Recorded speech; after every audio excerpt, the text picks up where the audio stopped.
Happy Sunday. Hey everybody, how's it going? We're actually doing a video together. I know, it's shocking. It's been a while. So Robyn is actually excited about this, believe it or not. It's a good topic. Yeah, so we are on our part 4 of our program our series Deprogrammed. I just literally meshed those together. And Robyn stepped in for me last week, filled in for me, which I'm really thankful for. He did an awesome job, as I expect. He would do amazing. My phone thinks that I'm talking to it. Yes, hopefully it hasn't been adding to your notes. Hopefully not.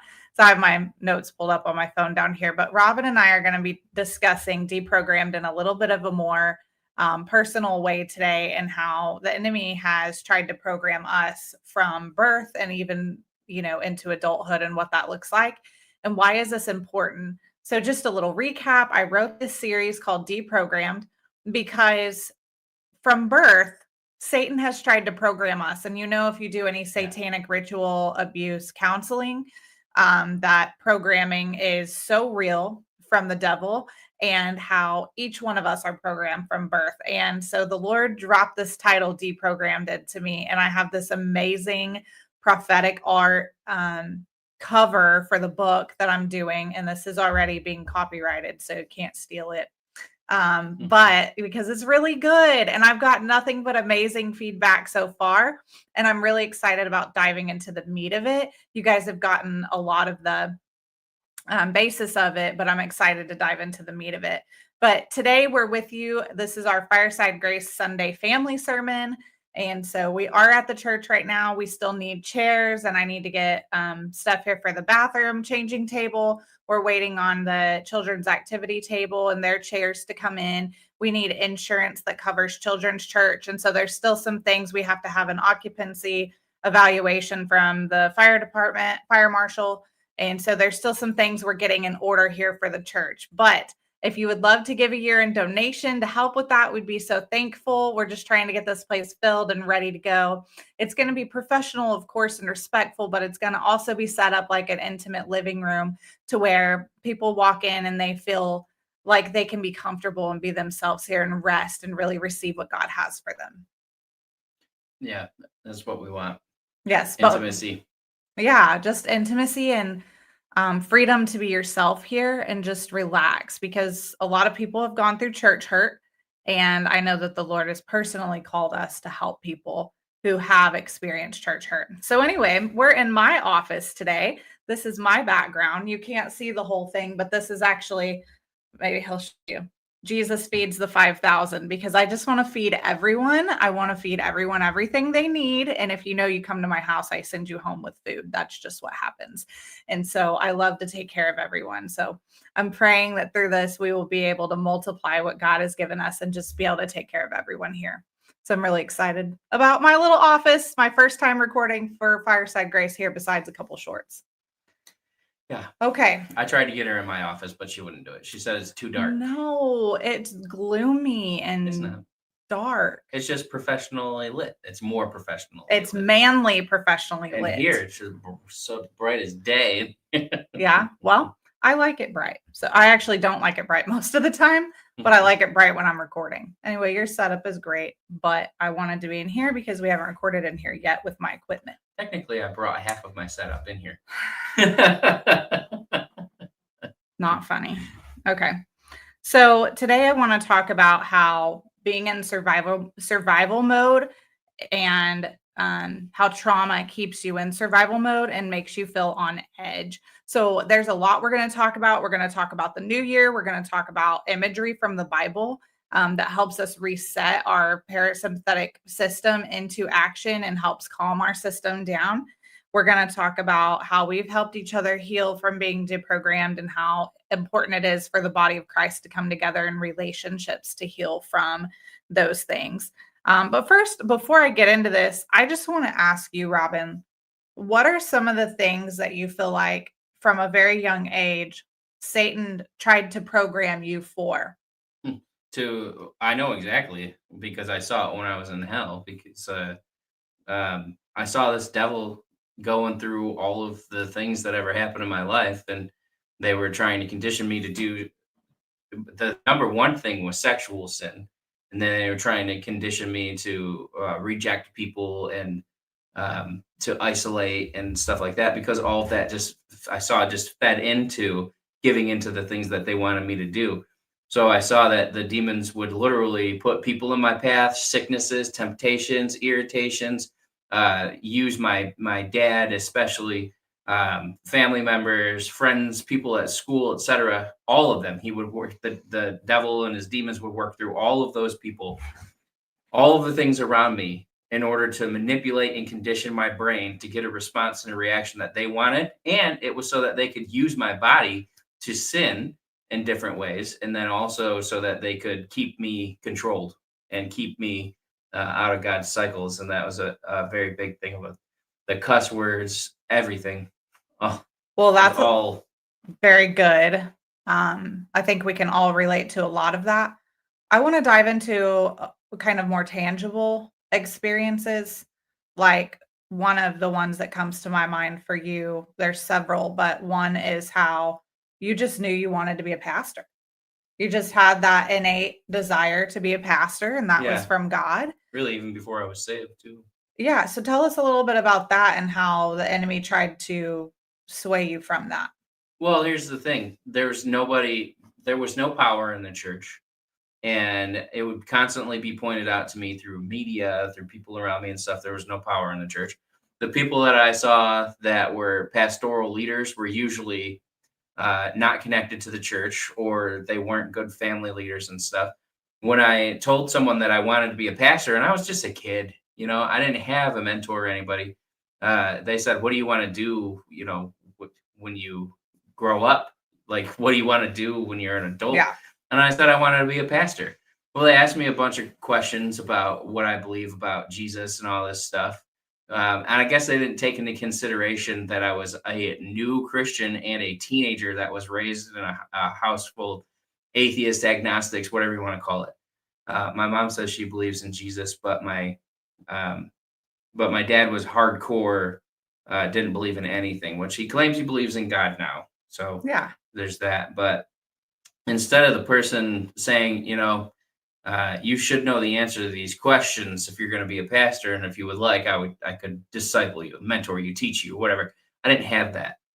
But what I did see, and like even when, so the enemy used that because it was like a form of rejection. Well, what was his response? That was his response. He said, you have no business being a pastor if you Yeah. can't answer those questions, and that was that.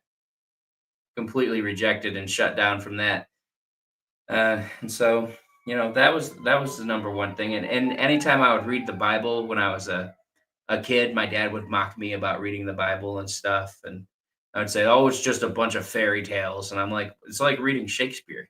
It was because it was old English, it's hard to understand. Try to figure it out. It's like a Yeah. mystery. So I had to do it. I had to find some sort of fiery passion. When I was a kid, I was told, literally, my dad told me this when I was 12, and he gets mad when I say stuff like this, but maybe he'll, think about it or something. I don't know, but I'm saying it anyway.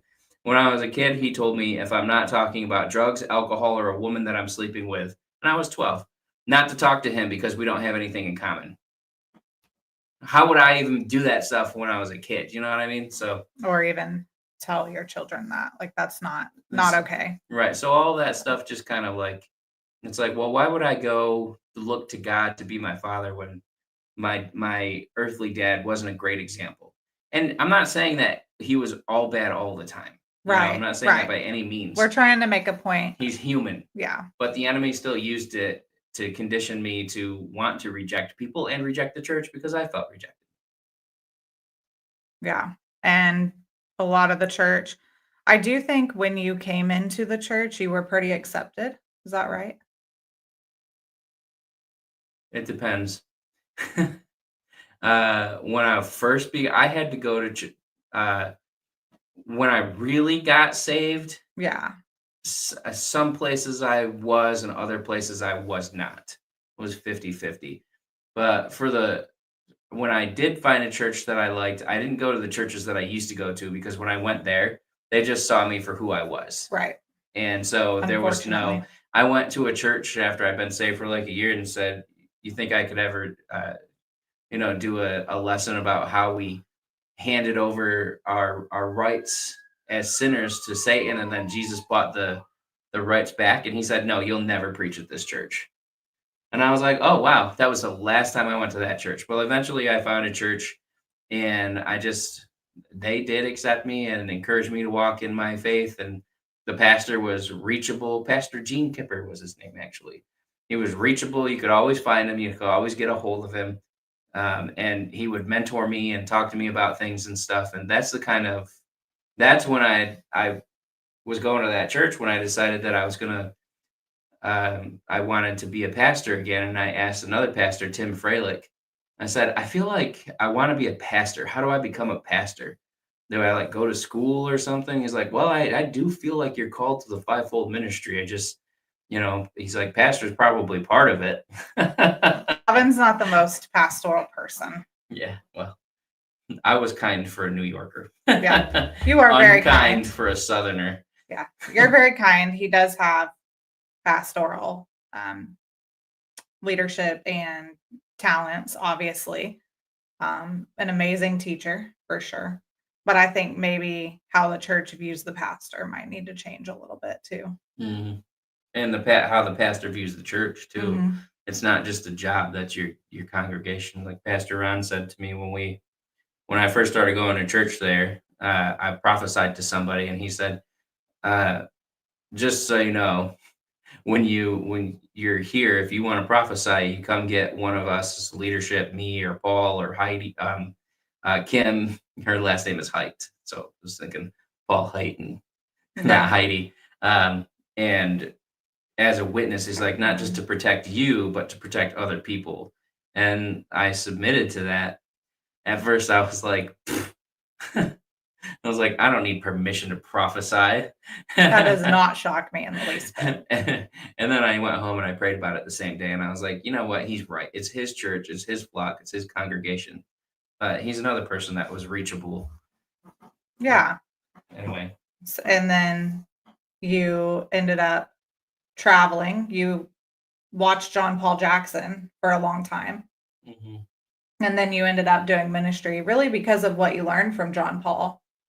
I feel like a lot of that inspired you to go into ministry.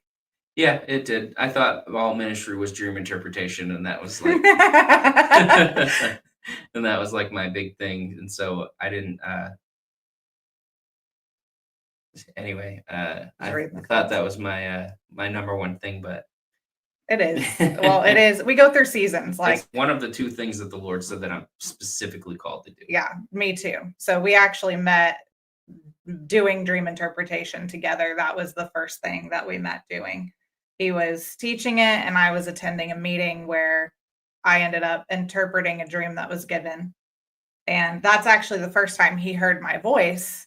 And he was like, "Who is that? I need to know who that is." And then lo and behold, we met in person after that, not knowing he did. Yeah. Long story. Most of you have been here for that, but we met because of dream interpretation, ultimately. So that's pretty cool because I was doing it as well before I met him, and y'all know that.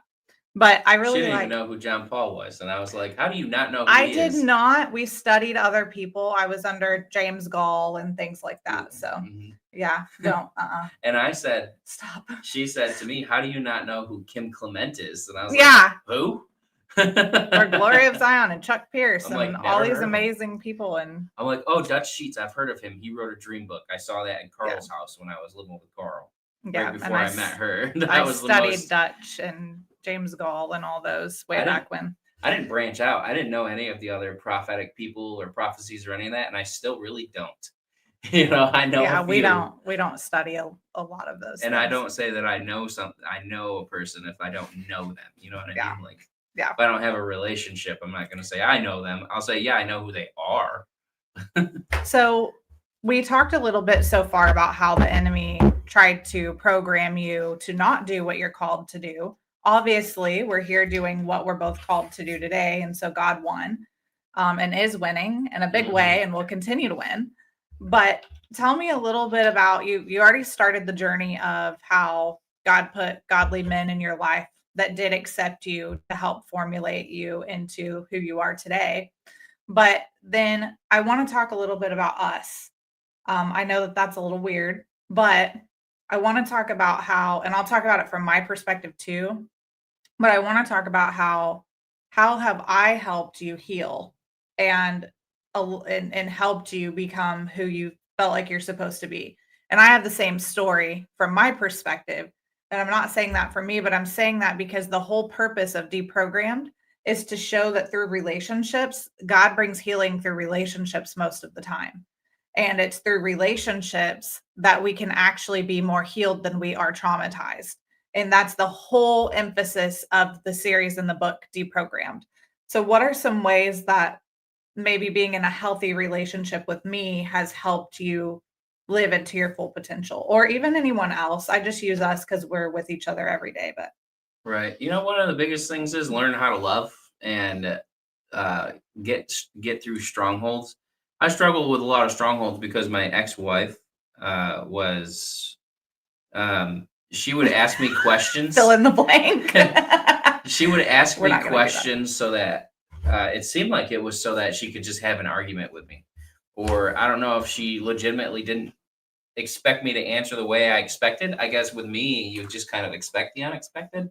And I feel like, but learning how to love people and let down my strongholds and let my guard down was a big thing because I could easily walk out on people.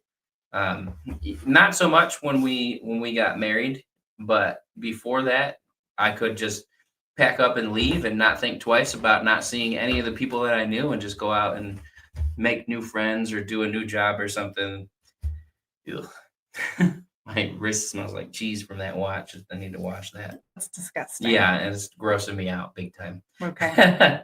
And so also learning, having to understand that, not all people are the same way as my ex or something, or the other people that have been in my life. I remember you asked me a question once and I was like irritated. I'm like, I'm not answering that question. That's a setup. And you're like, it's literally not. I have no ulterior motives. And I was like, Yeah, it was just something about tell me something from your past that was important to you. Just something I think we had Asher and we were driving around in the car trying to get him to take a nap and he was pretty much a newborn. And so we were just making small talk I guess that's not small talk. We were just trying to have real discussions and thinking of things to ask each other. And then he kind of jumped down my throat. And I was like, where did that come from? I didn't say anything that I thought was offensive. apparently it was. And apparently it was. And then I'm like, no, like he said, I literally have no ulterior motive in asking you that. But his ex would take questions like that and then throw them back in his face and use them against him. Oh, yeah, because the particular question, I don't remember the question, but I remember that she asked that same question and then immediately after I answered it, slapped me in the face and spit in my face. So, and that's why I was like, I'm not answering that question ever again. But all of that's conditioning from the devil because it's, feeling insecure and like you can't trust people and stuff. So. Yeah, which is a big part of programming. So it's trying to keep you from being able to reach that level of intimacy in your future relationships. And I know that that's a really big one. So since we're on the topic of, oh, well, wait, we were talking about how we've helped each other heal and move into our calling. Well, you've helped me be able to love more, and that's the number one thing. I've said this before, and it's the truth. Brandi's the most loving person that I've ever met in my life. She genuinely loves people. She will fight for any relationship that she's in when people are being rude, disrespectful, or when I'm like, cut them off. And that's that. Okay. They're not going to talk to you like that and continue to be a part of your life, but she will continue to fight for them, try every possible way, just like God would do every possible thing to restore that relationship, to make sure that, she didn't do something wrong or, and really truly look at her at everything and say, well, I could see how this could be perceived that way. And maybe I could have said this differently. She takes it personal. And so, before, if you tried to reach out to me, I might respond or something, but I wouldn't be nice about it if I felt like you were being an idiot or your doctrine was completely way off base or whatever. I would have no problem slaying or just ignoring or not responding Slaying or is a good word. so that, like I said, that's the biggest thing was learning how to really love people because I like people at church, but I don't like people in my private space. And so that was another thing I had to learn to let people into my private space, which is a hard one for me because I don't like to entertain people at my house. That's my sanctuary. It's where I get to rest, where I don't have to have my guard up and I can say rude things that I want to say or something. But anyway, what about you? What's been your number one Well, thank you. thing? Thank you, first of all. Yeah, you've taught me a lot too. One thing that you've helped me with is restoring my faith in the church and because we got a little in depth before this teaching, and I won't go into any type of in depth online. Robyn thinks I should to a degree. Yeah, to a degree, but also it makes me irritated. Yeah, It's but not anything she's done to me or vice versa. It's things that happened to her in the past, and it makes me angry. I'm like, But yeah. point this person out to me and watch what happens. But then I got to think to myself, I can't go to jail. I have a wife and kids to I take care of. need you. Yeah. But Yeah. I would. I know that I would. I probably would. I'd probably just lose it. Yeah. So this is one way that, Satan programmed me, tried to, was, like I told Robyn, my first kiss was from a molester. So that was very shameful for me as a teenager, as a young teenager. And like I said, this is real. I want to give y'all, I don't want to just do the teaching. I want to give you real life practical scenarios of how Satan has programmed us, but we've overcome. And when I was molested the first time, it's been like probably 5 times, but the first time, it was very hard for me to get visuals out of my head of what was done to me. And, just overcome the shame that comes with that, and which it shouldn't because it wasn't my fault. You know what I mean? But Satan's really good at making you think that. And so then I remember when one day I was having a conversation with my previous pastor. She was my pastor for 10 years. And she looked at me and she goes, "I'm just shocked that you're not a raging drug addict, alcoholic, hooker." Like, that's literally what she said to me. But it was endearing how she said it. It wasn't judgmental. It was like, you've been able to overcome all these things and live a holy life and not, as much as I possibly can, right? We're only righteous through Christ, but be able to still follow God the best I could and not walk into any of those ways of sin. Because, my mom has been on medication since I was young, and that's been extremely destructive. And this is actually how I even found out about, I am going to answer the question, but this is how I even found out about being programmed was one of my mentors, Patty Graham. She runs Rose Inc. in Oklahoma City and Guthrie, Edmond, those areas in Oklahoma. And Patty took me under her wing and she started teaching me about programming. I had no idea what it was until her. And then the Lord's just showed me to take it through to this level. And she knows things too. And I'm actually going to ask her to be on the show. I was thinking about it all morning because I want to hear her perspective as well. And you guys to learn from her because she's just a wealth of wisdom. But Patty was going through with me on how Satan had programmed me because I was really suicidal when I was with Patty and as a mentee and a mentee, and she was helping me overcome because there were so many signs that that people wanted me dead. It was very clear that I wasn't wanted, I wasn't enough, I wasn't welcomed, I wasn't appreciated, they didn't even want to tolerate me.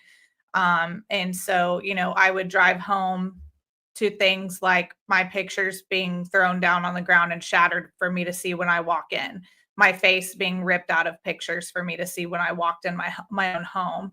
And these are things that I grew up with. And that's just a small example. But how Satan tried to program me from a very young age, like you're not wanted here, you're not welcome, and then how he teaches kids through school and the beliefs that you get about yourself from rotten people at school that, they're just kids too, and they don't have their needs met in Christ.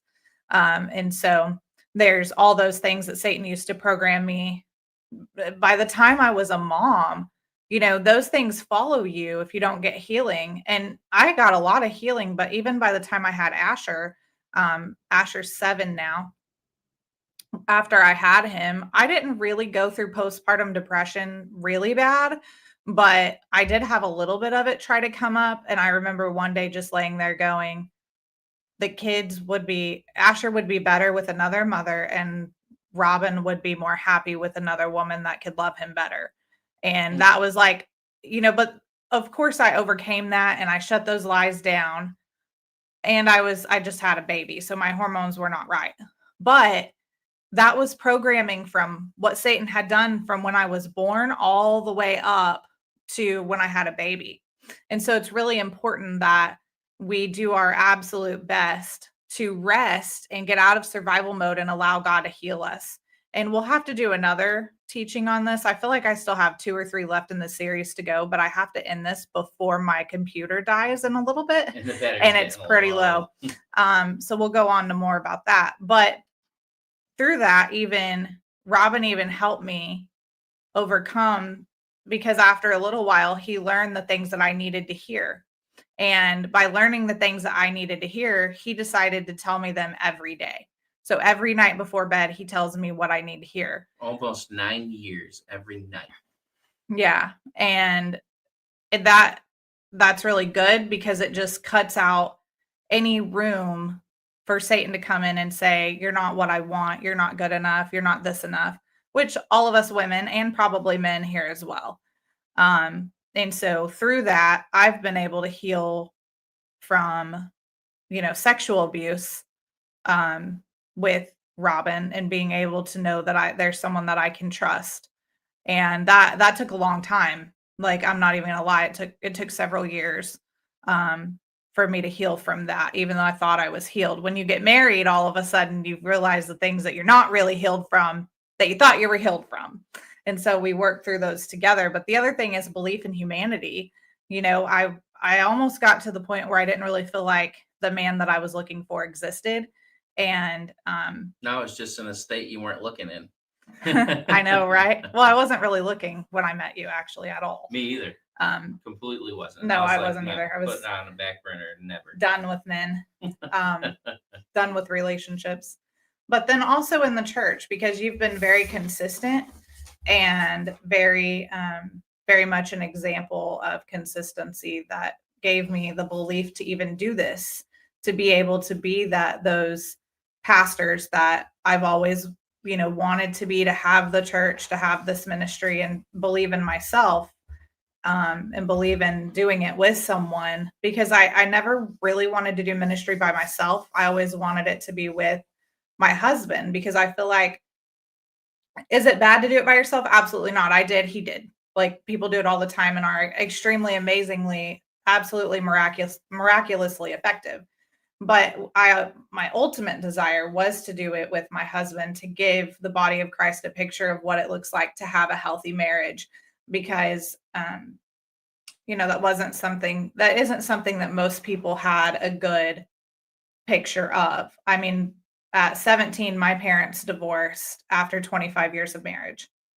And your parents are still together, which is amazing. Yeah, it's good for them. They've been married a very long time. Yep. Yeah. 40 years. 40 years. And that's an amazing example of overcoming, really. It really 45 is. 45 years. 45 years? Yeah, they got married in 1980. That's awesome. Wow. It's awesome, huh? That's really cool. That's an amazing thing to accomplish, because marriage is sticky. Yeah. So it is what it is. But those are some ways that being in a relationship a healthy, godly relationship. And like I talked about with my mentor, Patty, I overcame so much of spiritual abuse and abuse from my mother and things like that by being in a relationship with her. And to this day, she is who I consider the mother figure in my life. And so relationships, specifically with those godly people in the church, can bring healing to you.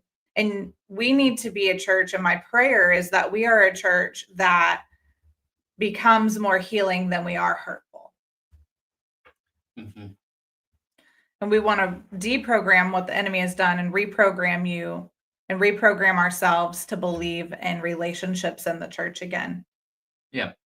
Because what I started to see throughout the years was that even though people said that they love people, they didn't have time for them. Mm-hmm. And that was really destructive. One of the things is what gets me is, you know what? Who I try to model love after the most is Jesus. And I try and remember that Paul wrote in one of the teachings that we are the reason. He doesn't say it this straightforward. He says, we were the joy set before him that made it so he was able to endure the cross. And I think about each person like that and think Jesus died for you. You knowing that you would or could become saved one day was the joy that gave him the strength to make it through. And the way Jesus looks at all of us and listens to all of us and makes time for all of us, when you meet him, he just looks at you and he's always like, I just smile thinking about it, that he's always looking at you, smiling like, and he's so proud of you. And he tells you that, and he lets you hear his thoughts of how proud he is of you. And I try and look at people and I try to tell people that all the time. Like Levi, he's watching right now. He died and he went to hell 4 years ago, almost 5 years ago now. And until we became friends, nobody told him that they were happy that he was alive and that he wasn't in hell. How could you not rejoice with somebody that they're not being tortured forever in the worst possible ways? And so when we love people, it's the love of God that draws people to repentance. And I've learned that in marriage and in my walk with Jesus, is that just by loving people, it leads them in. Just by being nice, you don't even have to preach the gospel to somebody. People will know you're a Christian, but I helped a girl at work. She was pregnant. She was not married. She was not going to church. She wasn't a Christian. She needed a stroller. So you know what I did? I just gave her the money in my pocket, and I didn't buy groceries, and I didn't have transportation to get to work, so I had to walk. I bought her the stroller. And she tried to pay me back, and I said, no, keep it. It's a gift for the baby. You need it. She became a Christian. Her boyfriend became a Christian. They ended up getting married, and they had a baby and started taking him to church. And when I left that place of where I was working to go meet Brandi, unknowingly, she was crying because she said, you literally just changed my life by buying a stroller. I didn't preach the gospel to her. I didn't say, Jesus said that I should do this for you because he loves you. She knew I was a Christian. And that was that one act of love. She was like, I take that as God did this for me through you because you represent him. And so now I love God. Yeah, I love that. It's just the one act. And really being with people where they're at, that's the power of presence, is a chapter in this book. And it's also a teaching I'm going to do. It's something I forgot to write down today, so I'm writing it now. I was missing something on my notes, and that was it. The power of presence, just saying, I'm here for you, because a lot of people know what they're doing wrongly, or they're deceived, but they won't receive truth from you. So just being there and saying, I'm really sorry that you're going through this. I would love to just be a non-judgmental ear. I literally had this conversation with someone yesterday, who's another kind of mother figure in my life, also in Oklahoma. And she's just like, I know you. I know your faith. I know how awesome you are at believing in God.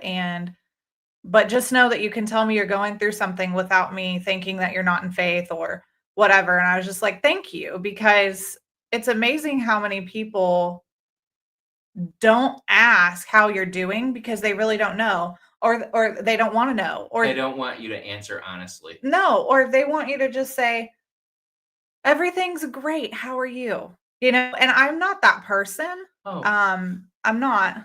this happened to me when I was at work. Okay, so I saw John Paul Jackson as my spiritual mentor, Mhm. and I never met him in person. We talked through email like 3 times. That was it. But We are nevertheless, kind of we know their ministry now. right, I watched all of his stuff online. You just kind of, I have never gotten connected to a person online, like where I'm like, man, I love this person. You know what I mean? But I really liked him, and I liked how loving he was. When he died, I was grieved in my spirit, and I was at work, and I was like trying not to cry, and because it was so unexpected. And I had friends that were close to me, that were close to John Paul, and they were going through it, and they were super sad. And I knew what was happening behind the scenes and stuff. And somebody asked me, "How are you today?" And I said, "I'm not doing great. My spiritual father died, and I'm really having a hard time." And the lady looked at me and went, and didn't talk the rest of Yeah. the. We really suck at being comfortable with people not being okay.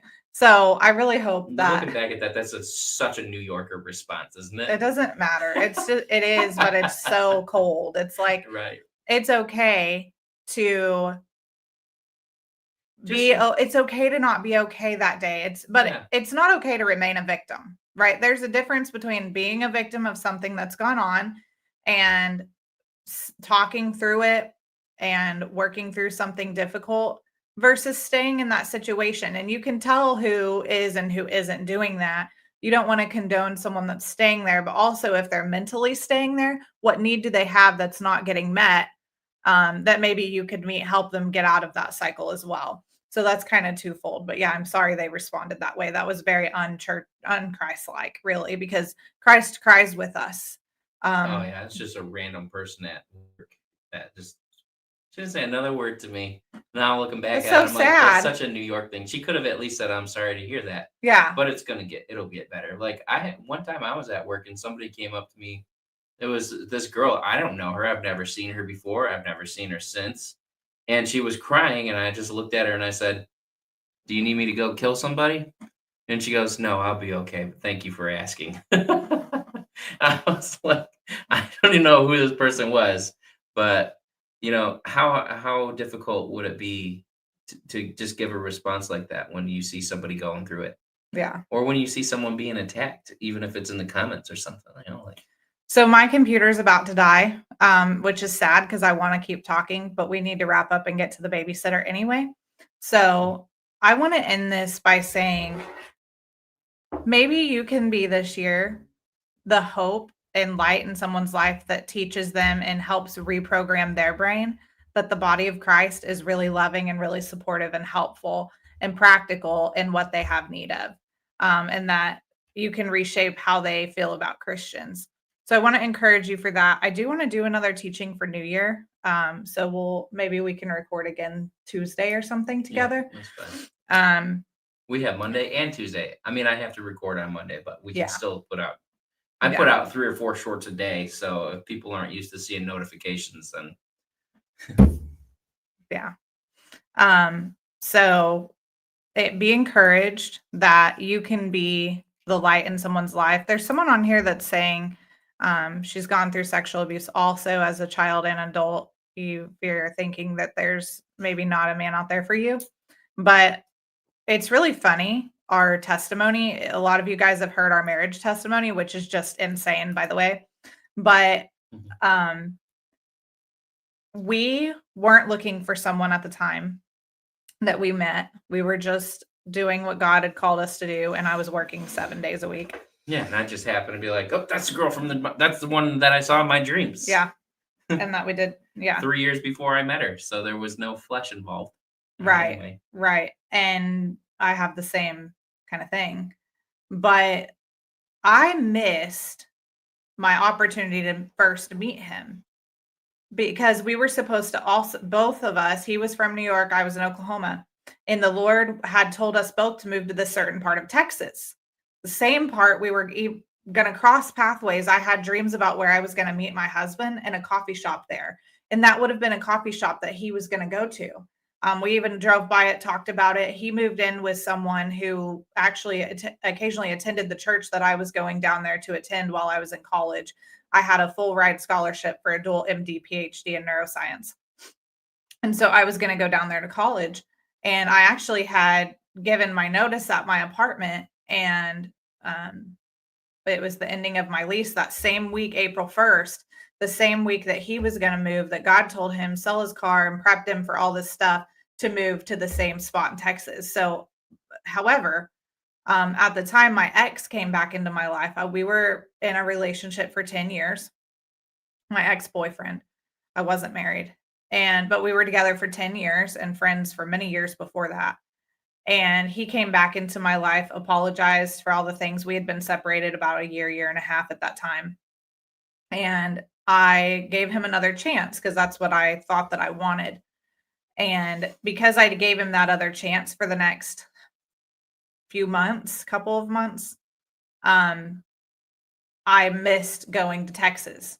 So God had to reroute Robyn to Oklahoma to meet me because I turned down my opportunity in obeying the Lord when he told me to go, because I thought this was a godly thing coming back into my life. Turns out it was worse than before. And so glad that I'm done with that.